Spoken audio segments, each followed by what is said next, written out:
ఓం శ్రీ మాత్రే నమః. వరలక్ష్మి వ్రత కథ.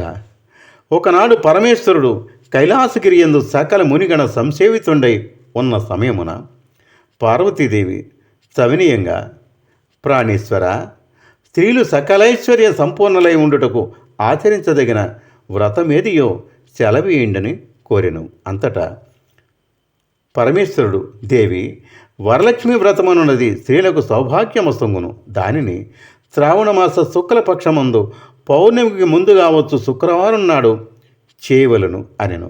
అది విని ఆమె, స్వామి, ఆ వ్రతమును ఎట్లు ఆచరించవలను సెలవేయండనెను. మరియు దానిని పూర్వం ఎవరాచరించి ధన్యులయ్యారో తెలుపు కోరెదను అనెను. అంతటా పరమేశ్వరుడు, ఓ పార్వతి, ఆ వ్రత కథను చెప్పెదను వినుము. పూర్వం విదర్భ రాజ్యమున కుండిన నగరమున ఒక పురము కలదు. అది బహు సుందరమైన పట్టణము. అందు చారుమతి అని ఒక సాధ్వి కలదు.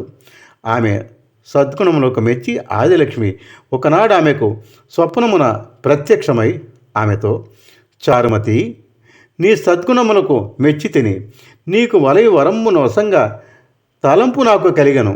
కావున నీవు శ్రావణమాస పూర్ణిమకు ముందు కావచ్చు శుక్రవారం నాడు వరలక్ష్మి వ్రతమును చేయుము. అప్పుడు నీవు కోరిన కోరికలు తీర్చదనని చెప్పి మాయమయ్యను. వెంటనే ఆమె మేల్కొని స్వప్న వృత్తాంతమును సవిస్తరంగా భర్తకు నివేదించగా అతడు మిగులు సంతోషించి ఆమె వ్రతము చేయుటకు ప్రోత్సహించను. ఆ స్వప్న వృత్తాంతమును తెలిసిన పట్టణ స్త్రీలు శ్రావణమాసం కొరకు ఎదురు చూచుచుండిరి. అంతలో శ్రావణమాసం వచ్చాను.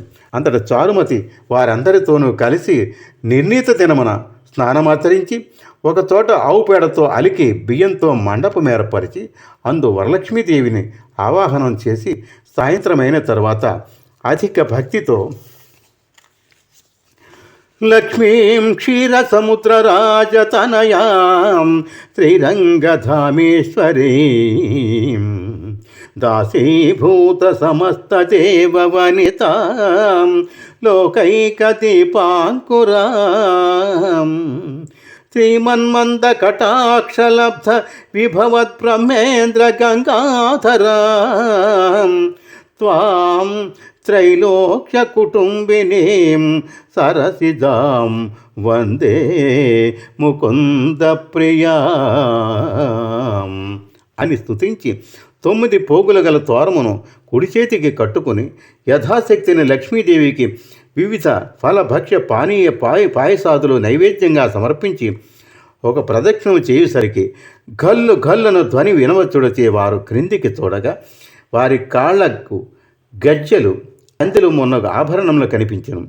భక్తి తప్పకుండా వారు 2వ ప్రదక్షిణం కూడా చేయగా వారి హస్తములు నవరత్న ఖచ్చిత కంకణములతో నొప్పెను. 3వ ప్రదక్షిణం చేసినంతనే వారి ఇండ్లు సకల సంపత్ సమృద్ధములయ్యను. పిమ్మట చారుమతి వ్రతము చేయించిన బ్రాహ్మణులకు యథావిధిగా యథాశక్తిని దక్షిణ తాంబూలమును సంగి సంతుష్టలను చేసి పిమ్మట వ్రత ప్రసాదమును బంధుమిత్రాదులకు పెట్టి తాను భుజించి సుఖముగా నుండెను. లోకోపకారంగా ఇట్టి వ్రతము చేయించినందులకు పౌరులందరూ ఆమెను వేనోళ్ల పొగిడిరి. నాటి నుండి స్త్రీలందరూ ఆ వ్రతమును ప్రతి సంవత్సరము చేయుచుండిరి. ఈ వ్రతమును అన్ని వర్ణముల వారును చేయవచ్చును. ఈ వ్రతాచరణ వల్ల వరలక్ష్మి ప్రసాదము కలిగి సకల కార్యములందు విజయం చేకూర్నని శివుడు పార్వతికి చెప్పెను.